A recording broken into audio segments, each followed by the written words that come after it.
Aku buat jabatan suamiku yang seorang Polri hancur dan jatuh miskin, agar mertuaku tidak angkuh dan suka menghina.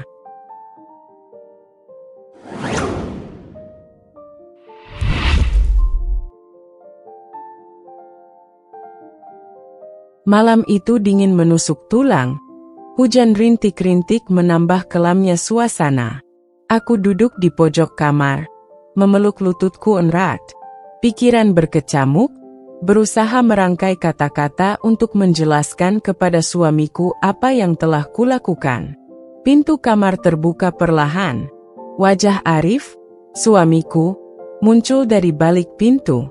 Mata tajamnya menatapku, mencari jawaban. "Apa ini, Nia?" Suaranya berat, penuh dengan amarah yang ditahan. Dia memegang selembar dokumen, surat pemanggilan dari divisi pengawas. Aku tidak menjawab. Air mataku jatuh begitu saja. Rasanya seperti menelan bara, panas dan menyakitkan. "Jawab, Nia. Apa benar kau yang mengirimkan laporan itu?" Aku ingin menggeleng, ingin berbohong, tapi apa gunanya? Semua sudah terlalu jauh. Akhirnya, aku mengangguk perlahan. Arif melempar dokumen itu ke lantai, kertas-kertasnya berserakan di dekat kakiku. "Kau sadar apa yang kau lakukan? Karirku, Nia. Kau menghancurkannya. Kenapa?" Aku memejamkan mata, mencoba mengumpulkan keberanian. "Aku lakukan ini untuk kita, untuk keluarga kita, Arif. Untuk menghentikan semua penghinaan yang selama ini aku terima dari ibumu. Aku sudah tidak kuat." Mata Arif membelalak. "Kau menghancurkan hidupku hanya karena kau tidak suka dengan caranya bicara? Itu alasanmu?" "Bukan hanya itu." Suaraku pecah. "Selama ini aku diam, menahan semua ucapan ibumu yang selalu merendahkan aku. Tapi kali ini berbeda, Arif. Aku menemukan bukti-bukti itu. Uang yang kau terima, transaksi yang tidak pernah kau ceritakan. Aku tahu kau terlibat." Arif tertegun. Wajahnya memucat. "Jadi, kau ini istriku atau pengkhianatku?" Kalimat itu menghantamku seperti pukulan. Aku terdiam, tidak tahu bagaimana menjawabnya. Di luar, suara hujan semakin deras, seolah ikut menangisi kehancuran kami. Pagi itu, berita tentang penyelidikan Arif sebagai perwira polisi memenuhi layar televisi. Ibuku yang datang berkunjung hanya bisa menggeleng, sementara mertuaku, Bu Kartini, langsung bergegas ke rumah kami. "Ini pasti ulahmu," serunya dengan nada tinggi, telunjuknya menunjuk ke arahku. "Kau tidak pernah cocok dengan keluarga ini sejak awal. Dasar perempuan tidak tahu diri." Aku menatapnya tanpa berkata apa-apa. Semua yang ingin aku katakan terasa sia-sia. Aku tahu, bagaimanapun aku menjelaskan, dia tidak akan peduli. Yang dia lihat hanya bahwa menantunya adalah akar dari segala masalah. "Arif tidak akan pernah seperti ini kalau dia tidak menikah denganmu," lanjutnya. "Aku sudah bilang dari dulu, kamu itu cuma pembawa sial." "Cukup, Bu." Arif akhirnya membuka mulut. "Ini bukan salah Nia." Aku tertegun. Wajah mertuaku juga menunjukkan keterkejutan. "Kau membela dia? Setelah semua ini?" Arif mendesah panjang. "Semua yang terjadi adalah tanggung jawabku. Jangan salahkan Nia." Tapi entah kenapa, kata-katanya terdengar hampa. Seperti ada sesuatu yang dia tahan, sesuatu yang dia sembunyikan dariku. Hari-hari berlalu dengan berat. Proses penyelidikan berlangsung cepat, dan jabatan Arif sebagai perwira dicopot. Hidup kami berubah drastis. Dari rumah besar di kompleks elit, kami harus pindah ke rumah kontrakan sederhana di pinggiran kota. Aku mencoba bertahan, tapi setiap malam aku mendengar Arif menghela napas panjang, menyesali keputusannya. Namun, semua ini baru permulaan. Setiap kali aku melewati rumah mertuaku, aku merasakan tatapan dingin dari tetangga dan keluarga besarnya.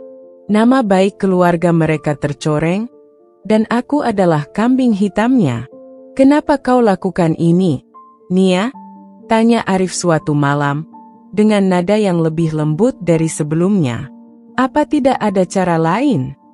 Aku menatapnya lama, mencari sisa-sisa cinta di matanya. "Aku tidak tahu, Arif. Tapi aku tahu, jika kita tidak melawan apa yang salah, hidup kita tidak akan pernah tenang."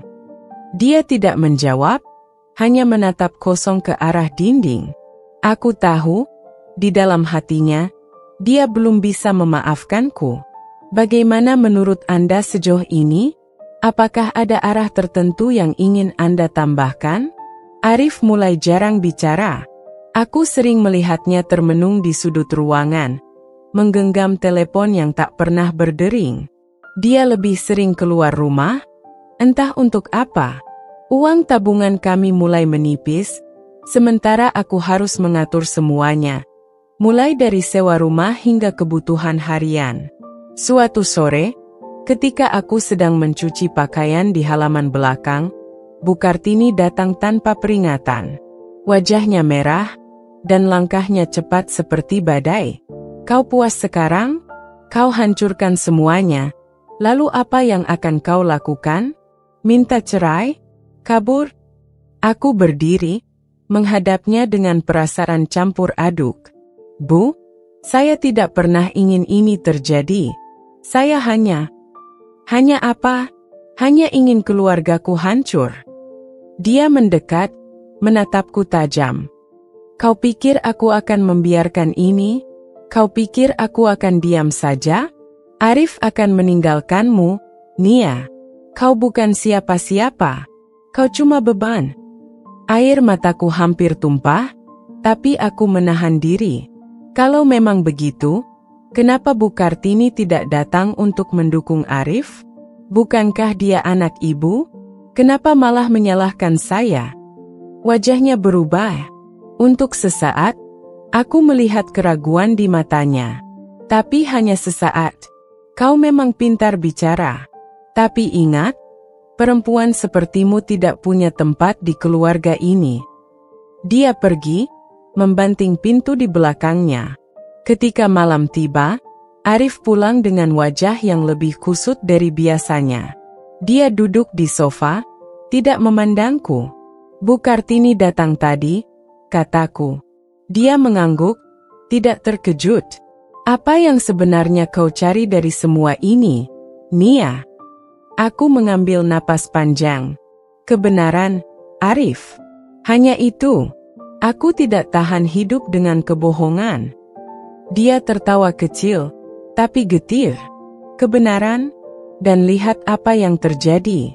Aku kehilangan segalanya. Kau tahu siapa yang paling senang melihatku seperti ini? Musuh-musuhku. Orang-orang yang dulu ingin menjatuhkanku. Kau menyalahkanku. Aku tidak tahu." Dia menghela napas, menutupi wajahnya dengan tangan.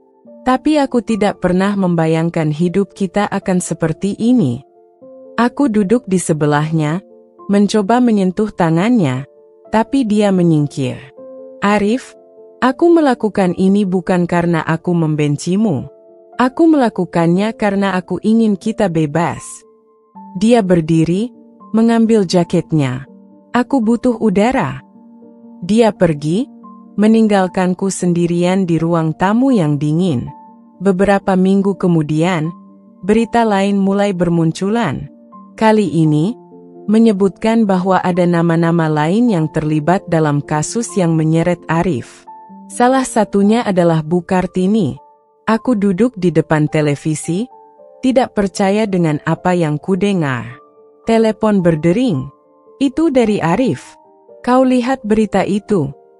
"Ya, apa artinya ini, Arif?" Dia terdiam sejenak. "Artinya, semuanya sudah lebih rumit dari yang kita duga. Aku akan pulang malam ini. Kita harus bicara." Aku menutup telepon dengan tangan gemetar.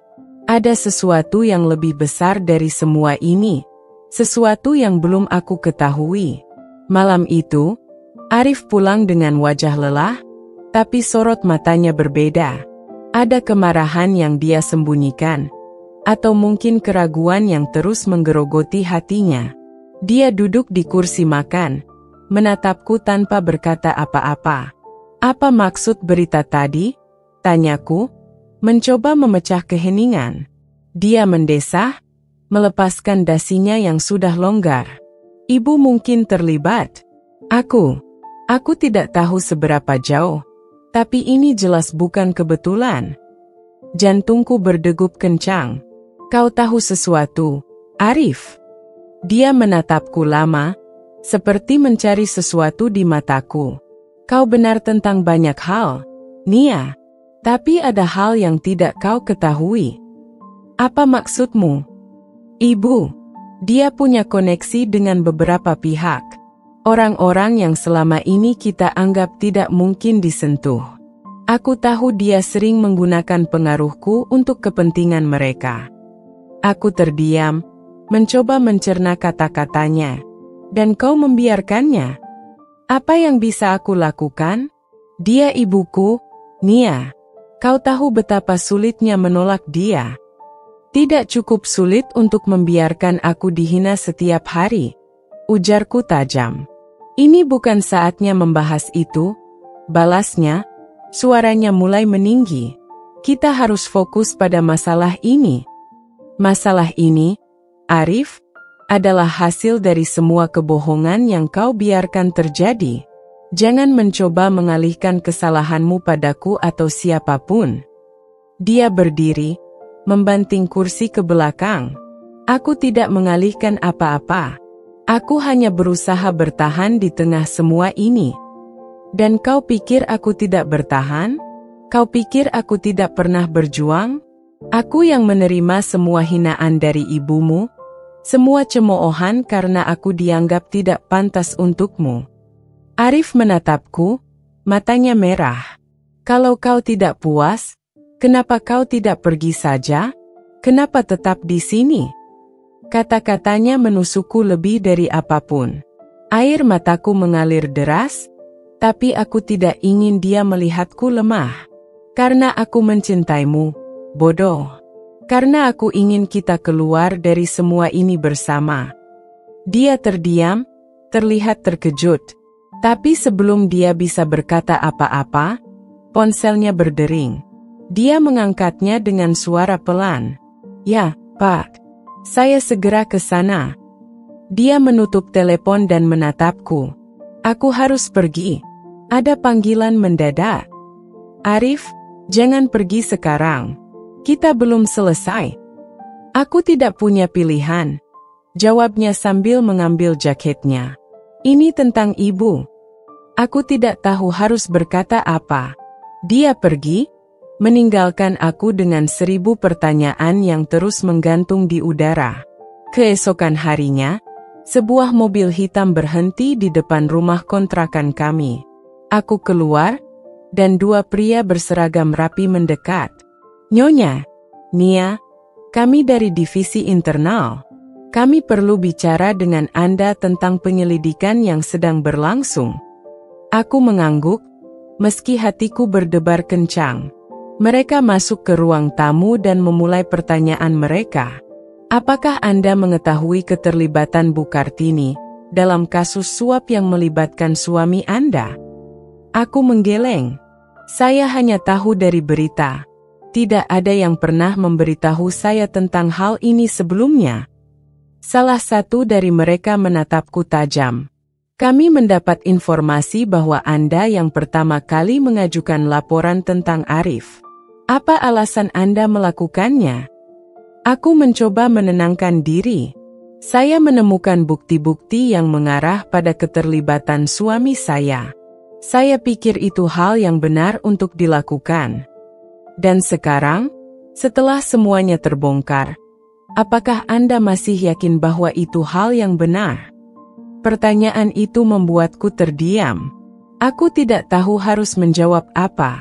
Tiba-tiba pintu terbuka, dan Arif masuk. Wajahnya penuh amarah. Apa yang kalian lakukan di sini? Kami hanya mengumpulkan informasi, Pak Arif, jawab salah satu pria itu. Keluar, perintahnya dingin. Kalian tidak punya hak untuk menginterogasi istri saya di rumah saya. Pria-pria itu berdiri, mengangguk singkat, lalu pergi. Ketika mereka sudah tidak ada, Arif menatapku dengan tatapan yang tidak pernah kulihat sebelumnya. Apalagi yang kau katakan pada mereka, Nia? Arif, aku tidak? Sudah cukup, potongnya. Kau pikir dengan menghancurkan aku, kau akan mendapatkan apa yang kau inginkan? Kau salah besar. Kau tidak mengerti. Aku mengerti lebih dari cukup, katanya. Suaranya penuh dengan kepahitan. Aku mengerti bahwa aku tidak bisa lagi percaya pada siapapun, bahkan padamu. Dia berjalan ke kamar, meninggalkan aku yang terdiam di ruang tamu, mencoba memahami apa yang baru saja terjadi. Malam itu, aku duduk di ruang tamu sendirian. Hujan deras mengguyur atap rumah, membuat suara gemuruh yang entah mengapa semakin menekan perasaanku. Kata-kata Arif terus terngiang di kepala. Dia tidak bisa lagi percaya padaku. Pikiranku penuh pertanyaan. Apakah aku salah? Apakah keputusan melaporkannya adalah kesalahan terbesar dalam hidupku? Tapi aku tak ingin hidup dalam kebohongan, apalagi jika itu merugikan orang lain. Aku ingin melindungi keluarga ini, meskipun caraku mungkin terlalu ekstrim. Arif tidak keluar dari kamar sampai pagi. Aku mendengar langkahnya ketika dia bersiap-siap untuk pergi, tapi dia tidak mengatakan apa-apa. Bahkan sekadar selamat pagi pun tidak. Dia mengambil jaketnya, menatapku sebentar, lalu keluar tanpa sepatah kata. Hari itu berjalan lambat. Aku mencoba mengalihkan pikiran dengan membersihkan rumah, tapi rasanya sia-sia. Pikiran tentang apa yang akan terjadi selanjutnya terus menghantuiku. Pukul 3 sore, telepon berdering. Aku mengangkatnya dengan cepat, berharap itu Arif. Tapi bukan. Saya ingin bicara dengan Nia. Suara di seberang terdengar tegas. Ya, saya Nia. Siapa ini? Ini Joko, dari tim penyelidik. Kami menemukan sesuatu yang mungkin menarik perhatian Anda. Aku menggenggam telepon lebih erat. Apa maksud Anda? Kami menemukan bukti kuat bahwa Bu Kartini adalah dalang utama di balik semua ini. Namun, ada keterlibatan pihak lain yang lebih besar, dan kami percaya bahwa Anda perlu tahu. Siapa pihak lain itu? Tanyaku, suaraku gemetar. Dia terdiam sesaat. Lebih baik Anda datang ke kantor kami untuk membahas ini. Kami tidak bisa menjelaskannya di telepon. Aku merasa seluruh tubuhku lemas. Baik, saya akan datang. Di kantor penyelidik, aku bertemu Joko, seorang pria paruh baya dengan raut wajah serius. Dia mengajakku ke ruang kecil yang dipenuhi dokumen dan papan tulis penuh catatan. Kami menemukan bukti transfer dana besar yang melibatkan Bu Kartini. Tapi yang mengejutkan adalah penerima dana tersebut, katanya sambil menunjukkan sebuah dokumen. Aku membaca dokumen itu dengan hati-hati. Mataku membelalak saat melihat nama di dalamnya. Ini tidak mungkin. Ini kenyataannya, jawab Joko. Orang yang menerima dana ini adalah rekan bisnis keluarga Anda. Dan dia adalah salah satu tokoh kunci yang mempengaruhi keputusan Arif selama ini. Arif tahu soal ini? Tanyaku, mencoba mengendalikan napas. Sepertinya tidak. Tapi kami tidak bisa memastikan. Pikiranku kacau. Aku mencoba merangkai semua potongan informasi yang baru saja kuterima. Jika Arif tidak tahu, berarti dia hanya menjadi alat. Tapi jika dia tahu, aku tidak sanggup melanjutkan pikiranku. Apa yang harus saya lakukan? Tanyaku lirih. Joko menatapku lama. Anda adalah satu-satunya yang bisa membuka semuanya. Tapi itu berarti Anda harus siap kehilangan semuanya, termasuk pernikahan Anda. Aku pulang dengan kepala penuh beban. Rumah terasa lebih sunyi dari biasanya, dan Arif belum pulang. Aku duduk di meja makan, mencoba mencerna semuanya. Pukul 10 malam, pintu depan terbuka. Arif masuk. Wajahnya lebih lelah dari biasanya. Dia menatapku sebentar, lalu berjalan ke dapur tanpa berkata apa-apa. "Arif," panggilku. Dia berhenti, tapi tidak berbalik. "Apa?" Aku tahu siapa yang menerima uang itu. Dia berbalik, matanya penuh amarah. "Apa lagi yang kau temukan? Kau tidak puas hanya dengan menghancurkan hidupku?" "Ini lebih dari itu, Arif," kataku. Suaraku bergetar. "Ini tentang keluargamu, tentang ibumu." Dia tertawa kecil, tapi nadanya dingin. "Kau pikir aku tidak tahu? Aku tahu lebih banyak dari yang kau kira, Nia. Aku hanya memilih untuk diam, karena aku tidak mau kehilangan semuanya." Aku tertegun. "Jadi kau tahu selama ini?" "Ya, aku tahu," teriaknya. "Tapi apa yang bisa aku lakukan? Melawan ibuku? Melawan sistem yang sudah terlanjur busuk ini?" Aku mencoba bertahan, "Nia. Aku mencoba melindungi kita." "Dengan cara membiarkan dirimu terjebak dalam lingkaran itu?" balasku dengan suara meninggi. "Apa kau pikir itu mudah bagiku?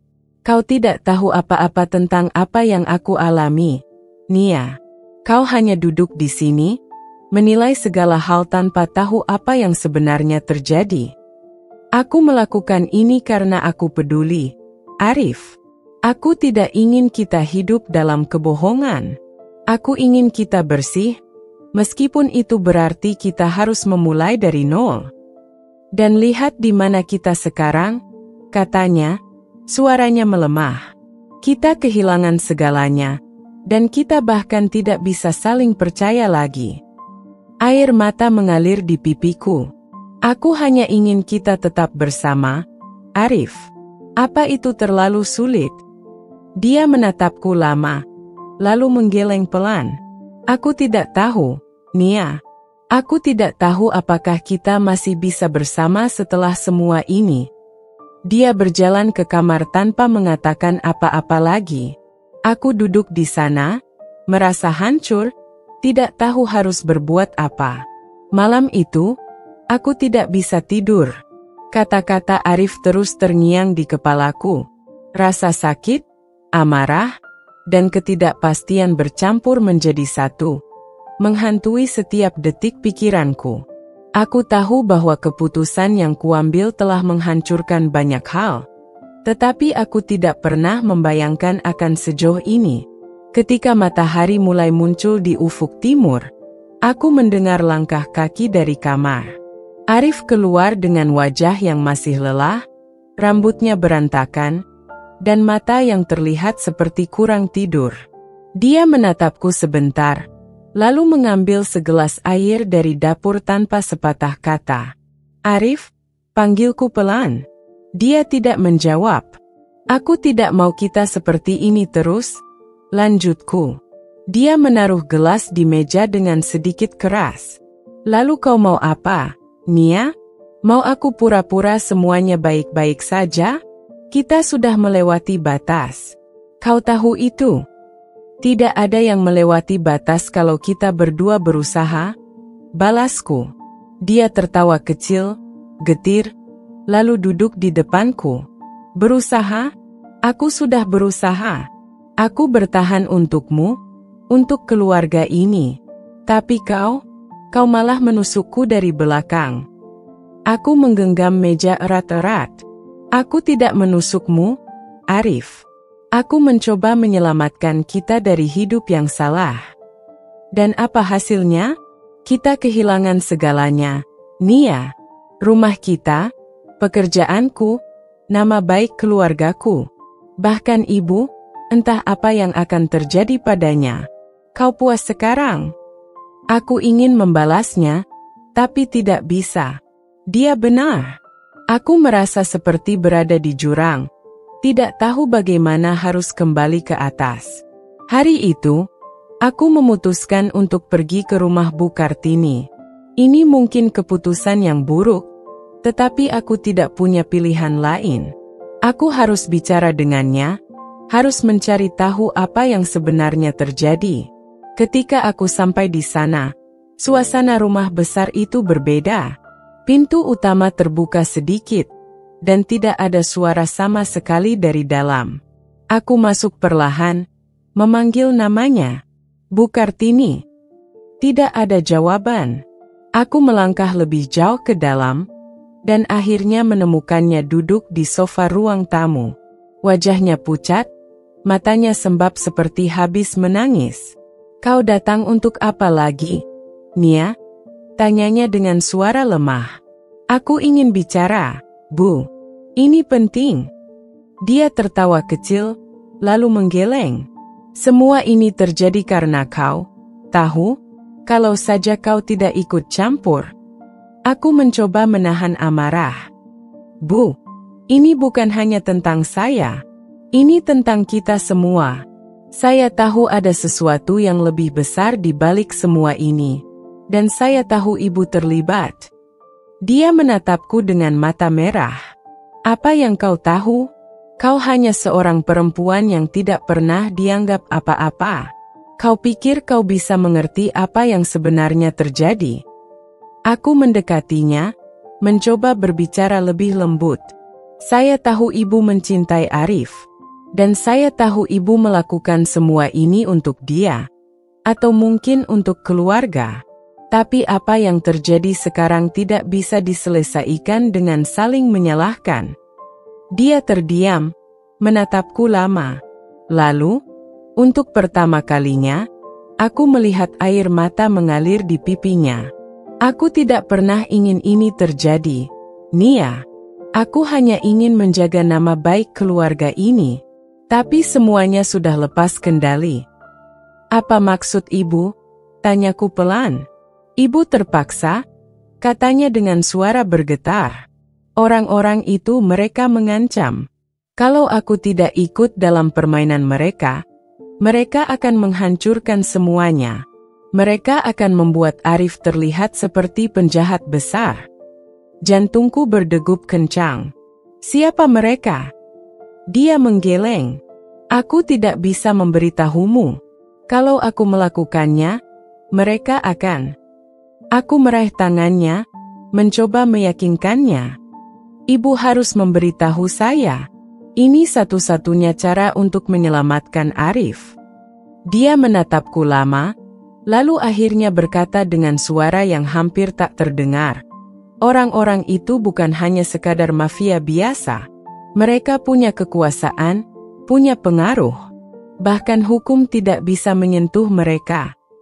Aku merasa seperti ditampar. Apa yang sedang kami hadapi jauh lebih besar dari yang kukira. Ketika aku pulang, Arif sudah menungguku di depan rumah. Wajahnya penuh dengan kemarahan. "Kau pergi ke rumah ibu?" tanyanya dengan nada tajam. "Iya, aku harus bicara dengannya," jawabku jujur. "Apa yang kau katakan padanya?" "Aku hanya mencoba mencari tahu apa yang sebenarnya terjadi, Arif. Kita tidak bisa terus-terusan seperti ini." Dia menggeleng, lalu tertawa kecil. "Kau pikir kau bisa menyelesaikan semuanya? Kau bahkan tidak tahu separuh dari apa yang sebenarnya terjadi. Kalau begitu, beritahu aku," seruku, tak bisa lagi menahan emosiku. "Aku sudah cukup menderita karena semua ini, Arif. Kalau kau masih peduli sedikit saja padaku, ceritakan yang sebenarnya." Dia terdiam lama, menatapku dengan mata yang penuh dengan kebimbangan. Lalu, untuk pertama kalinya, dia mulai bicara. Aku terjebak, Nia. Aku tidak tahu bagaimana caranya keluar. Mereka memanfaatkan aku, ibu, bahkan semua orang di sekitar kita. Aku mencoba melawan, Tapi setiap kali aku melakukannya, mereka semakin menghancurkan aku. Siapa mereka, Arif? Siapa orang-orang ini? Dia menarik napas panjang, lalu berkata dengan suara berat, orang-orang di atas. Mereka yang tidak bisa disentuh. Mereka yang bahkan hukum pun tunduk pada mereka. Aku merasa tubuhku gemetar. Ini bukan hanya soal keluarga kami lagi. Ini jauh lebih besar dari yang pernah kubayangkan. Malam itu, setelah Arif mengungkapkan kebenaran, aku hanya bisa duduk terdiam. Kata-katanya terus terngiang di kepalaku. Orang-orang di atas. Mereka yang tidak bisa disentuh. Dia mencoba melawan, tetapi malah menjadi korban dari kekuasaan yang tak terlihat. Aku merasa kecil. Semua perjuanganku, semua keputusan yang kubuat, ternyata tidak cukup untuk menyelesaikan masalah ini. Malah, aku memperburuk keadaan. Aku merasa bersalah, tidak hanya pada Arif, tetapi juga pada diriku sendiri. Aku telah menyalakan api yang aku sendiri tidak bisa padamkan. Ketika malam semakin larut, Arif duduk di sampingku. Wajahnya yang biasanya keras kini terlihat lembut, tapi penuh luka. Nia, katanya pelan, aku tidak pernah benar-benar marah padamu. Aku hanya marah pada diriku sendiri, karena tidak bisa melindungi kita. Aku menoleh padanya, air mata mengalir tanpa bisa kutahan. Arif, aku yang salah. Aku pikir aku melakukan hal yang benar, tapi aku tidak pernah berpikir jauh ke depan. Aku hanya ingin kita keluar dari semua ini. Dia meraih tanganku, menggenggamnya erat. Kita tidak bisa mengubah apa yang sudah terjadi, tapi kita bisa belajar darinya. Aku mengangguk, terisak. Tapi apa yang harus kita lakukan sekarang? Semuanya sudah berantakan. Dia menatapku dengan mata yang penuh kelelahan, tetapi ada secercah harapan di sana. Kita mulai dari awal, Nia. Kita lepaskan semuanya. Nama, jabatan, semua yang pernah kita miliki. Yang penting, kita tetap bersama. Kata-katanya menyentuh hatiku. Mungkin memang itulah yang harus kami lakukan. Meninggalkan semua beban yang selama ini kami bawa, dan memulai hidup baru.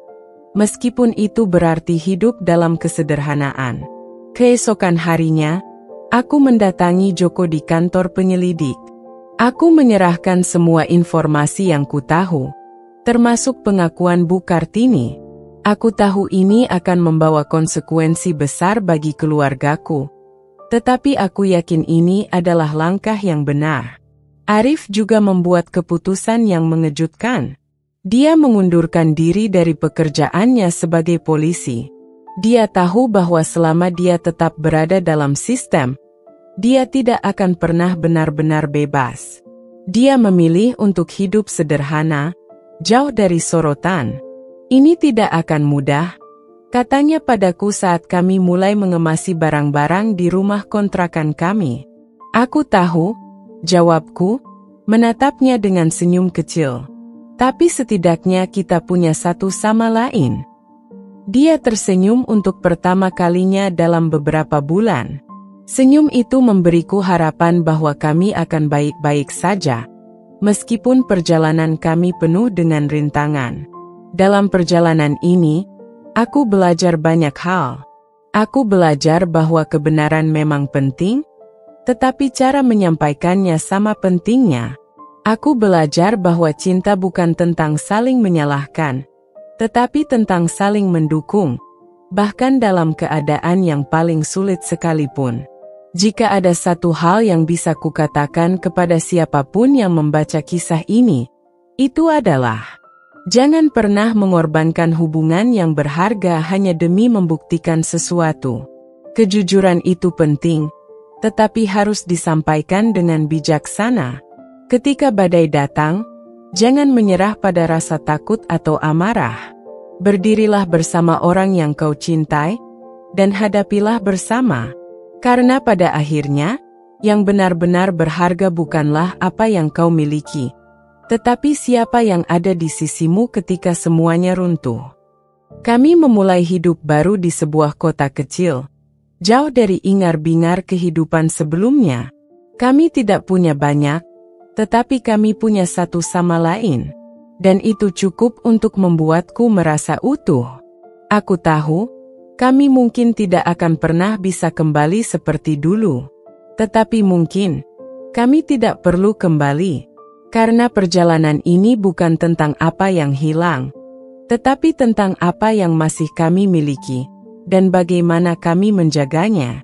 Salam hangat kembali untuk Putri Bercerita. Bunga Sakura. Semoga cerita-cerita yang dibagikan di sana selalu bisa menginspirasi, menyentuh hati, dan membawa pelajaran berharga bagi para pendengar dan pembaca. Teruslah berkarya dan menyampaikan kisah yang penuh makna. Bintang bersinar.